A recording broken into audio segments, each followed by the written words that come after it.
been meaning to say this for a while. I don't like anything about you. We're gonna live as a family from now on, so get out of this house. Stop interfering in our lives. When I voiced my opinion to my son's wife, Tabitha, who was neglecting her responsibilities as a mother, she became visibly angry. Fuming, she stormed out of the living room, spewing aggressive words. I get it. Just so you know, the house is in my name. Let's change that. If it means cutting ties with you, I'd do it right now. Tabitha had wanted to sever ties with me. Oblivious, she happily accepted my agreement. She was too naive to realize what she was getting into. She had no idea that changing the house's title would lead to her downfall. This all happened before my grandson was even born. My name is Emily. I work as a CPA, and I'm a career-oriented woman. My family consists of just my son. My husband passed away from illness shortly after my son was born. He was a man of strong principles, and I was utterly devoted to him. When he died, I was devastated and even thought of ending my life. However, my son Lucas became my only treasure and gave me a reason to live. He's like a ray of sunshine, reminding me that I need to protect him. And that's what inspired me. My son had always been my rock. It wasn't that he did anything special for me, but his passionate cries for me, his mother, gave me the strength to keep going until today. Now he's a grown man, a member of society. He studied like mad, even landing a job at a big corporation. As a mother, I couldn't be prouder of how he's turned out. Then, when he was 26, he married Tabitha, his long-time girlfriend. They moved into a brand new house, and he began suggesting I should move in with them. Don't you think it'd be awkward if I lived with you? Newlyweds and all? Tabitha and my son came over. During our casual conversation, Tabitha answered my question. Actually, I was the one who asked Lucas. I really wanted to live with you. Tabitha, you're such a good person. Lucas is lucky to have you. Hey, Mom, don't overstep. Based on those heartfelt words from her, I was genuinely touched. Tabitha, a dependable person, is 6 years older than my son. As an older wife, her assertive, no-nonsense demeanor really won me over, but she was also considerate and pleasant. I had no worries about moving in with them.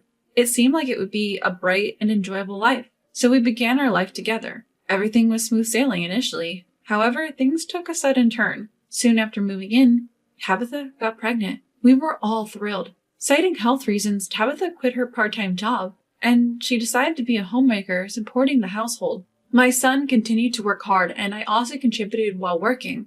And then finally our grandson was born. We all thought, now let's give it our all as family. But then, my son got unexpected news. His company was expanding globally, and he had to go overseas to support a new branch for a few years. The timing couldn't have been worse. My son was heartbroken.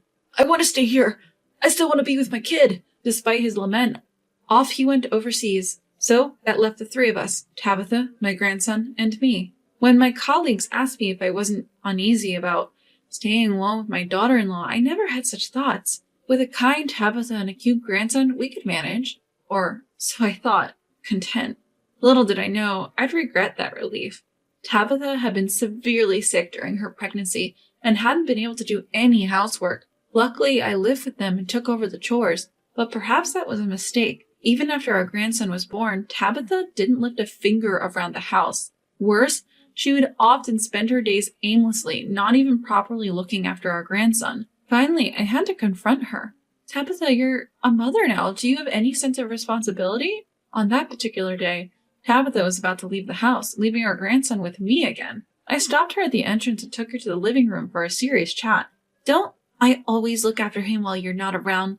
Can I take a break sometimes? A break? You're out almost every night. I'm not a maid or a babysitter, you know.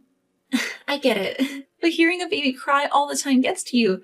Can't I have some freedom? I felt a surge of irritation at Tabitha's scoffing tone, but showing my emotions might only aggravate her more. This was a dangerous path. I couldn't even face my son, who trusted me with his home, if she decided to neglect her duties as a mother. Something had to change. Taking a deep breath, I calmed my emotions. Trying to sound reasonable, I carefully choose my words for Tabitha. Could you maybe go out a bit less often? I have a job too, you know. I can't afford to be out and about every day. I make my request as humbly as possible, attempting to find middle ground, but she just starts laughing at me. Don't act like your job is so draining. I'm the one who's tired from taking care of the child. You're living here because of me, so show some consideration.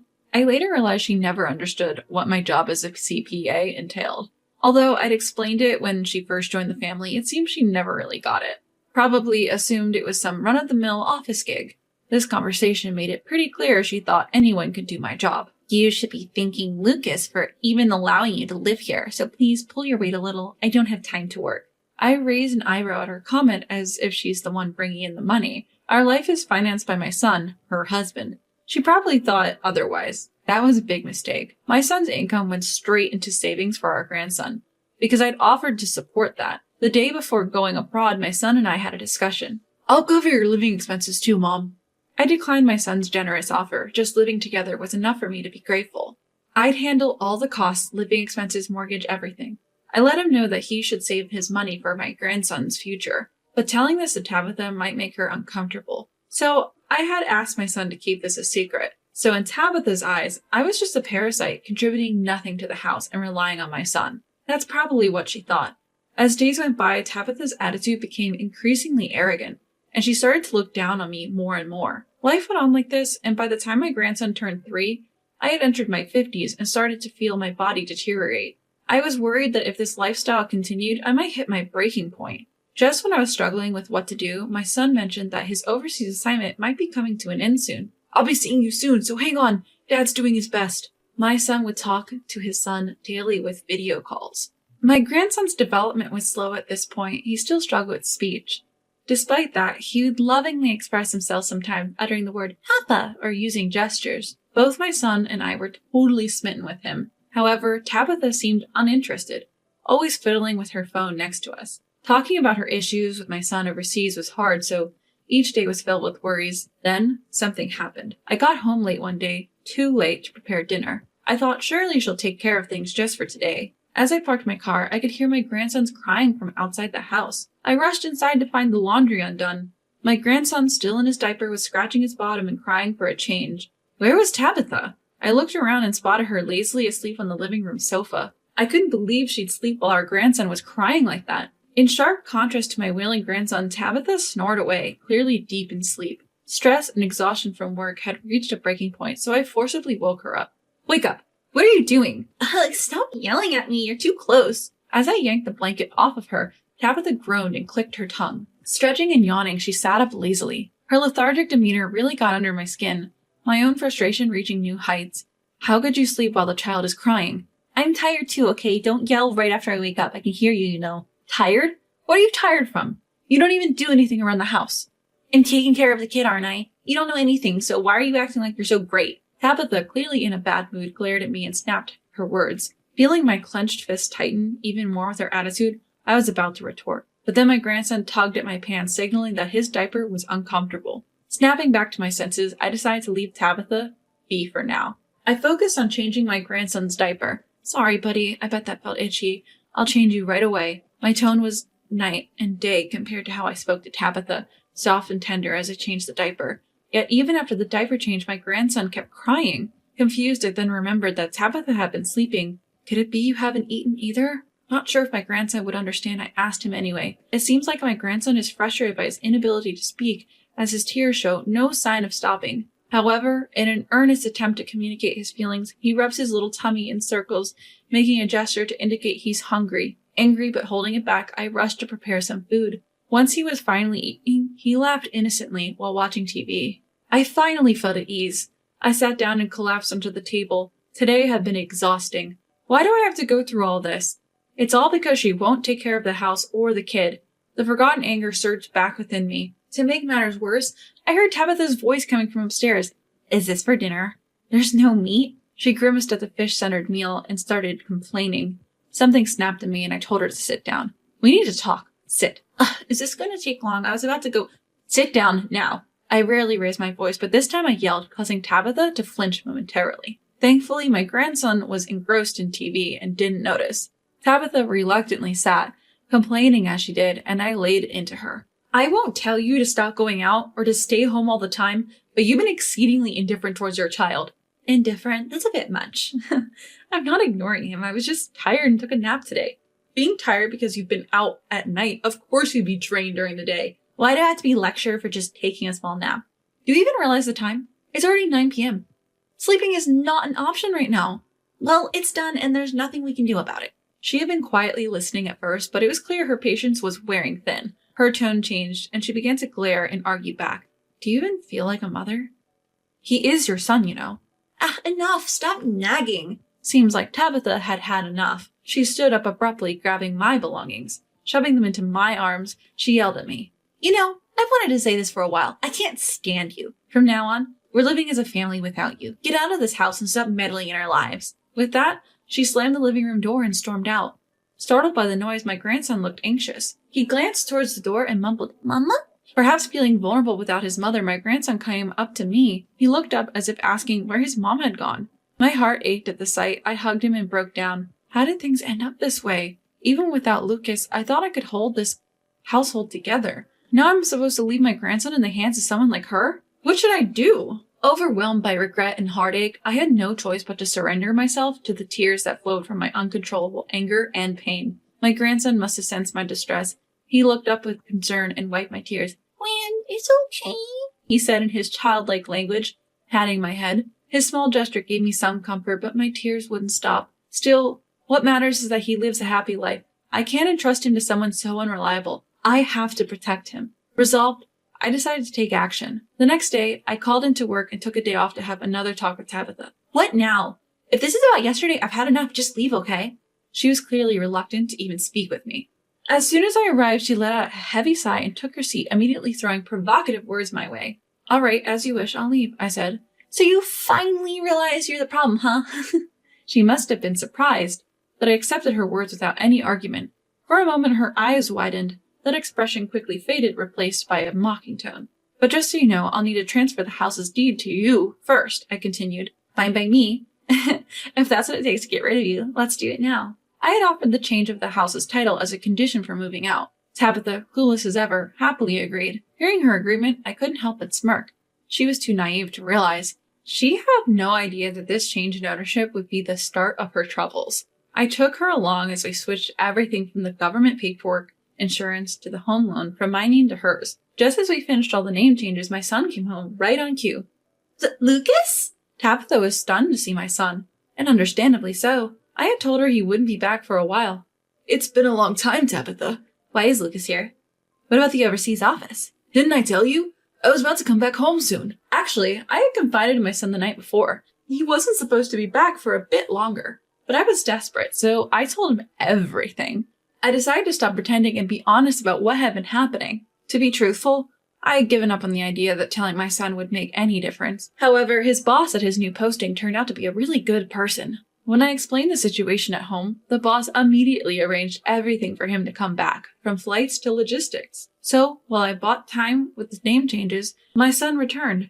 We got to see each other before I completely left the house. Tabitha, you've done some terrible things to my mother and family. Just by seeing his face, she must have sensed it. He was furious. Tabitha was visibly shaking, and it was clear she was scared. What terrible things? I haven't done anything to your mother. Don't play dumb. I know everything. Even at this point, Tabitha tried to weasel her way out. Her futile resistance. As I had those thoughts, my son seemed to speak for me as he looked down at her with a big grin. Standing tall with his arms crossed, he exuded authority. The force he projected while looking down from his 6-foot height was overwhelmingly strong. Look, you've got it all wrong. Mother-in-law, you've never contributed financially, but you're always nagging. I've been stressed out with taking care of the kids and said things in the heat of the moment. I didn't mean anything by it. Tabitha tried to deflect the situation, even though she was visibly intimidated. My son must have really scared her. She kept talking, saying things that made me want to tell her that she should just stop for her own sake. By the time she was done, I was flabbergasted. Do you even realize how we've managed to make ends meet? You clearly have no idea. Upon hearing Tabitha's side, my son couldn't help but laugh as he continued to speak. Maybe he found her ignorance amusing, but he looked down on Tabitha, chuckling. Tabitha couldn't understand why she was being laughed at. Confused, she alternately looked at my son and me, trying to make sense of it all. Our living expenses come from my mom's income. What do you mean? I've been putting all my earnings in my mom's hands, saving up for our child. My son began to reveal how things had unfolded, and Tabitha, hearing it all for the first time, was visibly shaken. She probably had never considered that her entire lifestyle had been financially supported by me. She realized she'd made a huge mistake. It was as if her face said it all. Her emotions were completely transparent. Why do you think I had everything transferred to your name today? What?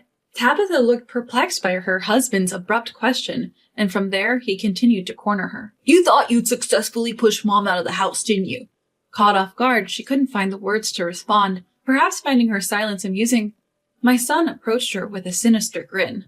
The person who tirelessly held this family together wouldn't just leave because of your petty annoyances. But then why? It was my idea. As Tabitha eagerly attempted to interrupt, my son cut her off. What did you say? Why would you even suggest such a thing? Because if we didn't include changing the title and the conditions for her leaving, you might not have gone along with it. Why did the title need to change? We could just live as a family of 3 after driving her out.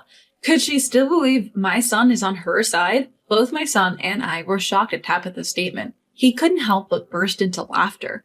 Come on, let's limit the jokes to your face. The idea of you, me, and her living together, absurd. But why would the title of the house also become mine? To divorce you, obviously. Saying that, he thrust the divorce papers at her. Startled, she nearly fell backward.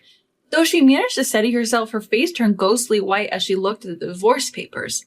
You could clearly see her mind going blank. There's no way I could leave this child and my mother in your care. Continuing as a married couple is utterly impossible. Well, wait, this is totally unreasonable. Unreasonable? You're the one using that word? Reflect on what you've done to my mother. At the word unreasonable, my son's anger exploded. My son yelled at her, channeling all the anger he had ever felt. You were a mistake. I should have never trusted you with my mom and our kid. From now on, I'm the one who'll protect them. We're done as of today. But my savings belong to me. Perhaps realizing she couldn't push any further, Tabitha shifted her focus to the money. She began demanding my son's assets in the divorce settlement. I couldn't help but sigh at her audacity. I decided to explain why I had been covering their living expenses. Why do you think I've been paying for living expenses while Lucas saved his money? What? All the accounts under my grandson's name were set up by me. What are you talking about? I don't understand. Clearly, Tabitha was perplexed. In a divorce, child savings can sometimes be considered marital assets. I had accepted living expenses from my son and saved it as a gift for my grandson to prevent this. This way, even if you divorce, you won't get your hands on my grandson's savings or my son's savings. So you're really not going to get much. This can't be. It wasn't that I planned this in case of divorce, but it sure came in handy. I couldn't help but pat myself on the back. Tabitha fell right into our trap. She sank to the floor, realizing her world was crumbling around her. I bet you only married me for my money, didn't you? My son added more fuel to the fire. That's not true. Oh, isn't it? I know all about your affairs. Your flings have already confessed everything. You're lying. Tabitha looked shocked and I sighed. How could we not suspect you when you were out every night? We've got all the evidence. Your affair partners even confessed. When I showed her the voice recorder and some photos of her entering a hotel, Tabitha had nothing more to say. Turns out she reconnected with an old flame after marrying my son. She was cheating and funneling money into this man. But you miscalculated big time. My salary doesn't even come close to what Mom earns. You mean your mom, the office worker? How could she possibly earn more money than you, Lucas? The income of a CPA grows with experience. So what? She's making like 100,000. 100,000?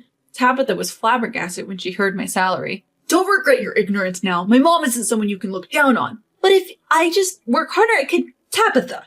I cut her off. I couldn't stand listening to her any longer and intervened. No matter how much you cry or scream, you can't change the facts. Stop making a fool of yourself. After hearing that, she bit her lower lip, a look of regret on her face. Then, through tears, she begged my son, anything but divorce. Probably realizing it's tough for a jobless 35-year-old woman to start over. She was desperately appealing to my son for some sort of lifeline. But my family-oriented son wasn't about to let her off the hook. You're gonna pay for this, he said. And he did just that. He filed for divorce, mediation against her unwillingness, and he made claims for emotional damages I had suffered, and even for child neglect concerning our grandson. Thanks to that, she found herself buried in debt. With a home loan still to pay, it seems she had no choice but to declare bankruptcy. I'm not sure what happened to her after that, but rumor has it she's scraping by on TANF. Time has passed, and now I'm 76 years old. I'm living with my son and grandson, and this spring, my grandson is getting married. I'm marrying a woman who's strong and kind, just like you, Grandma, he told me, his face breaking into a shy smile. Seeing my grown-up grandson, tears flowed down my cheeks as I wished for their continued happiness.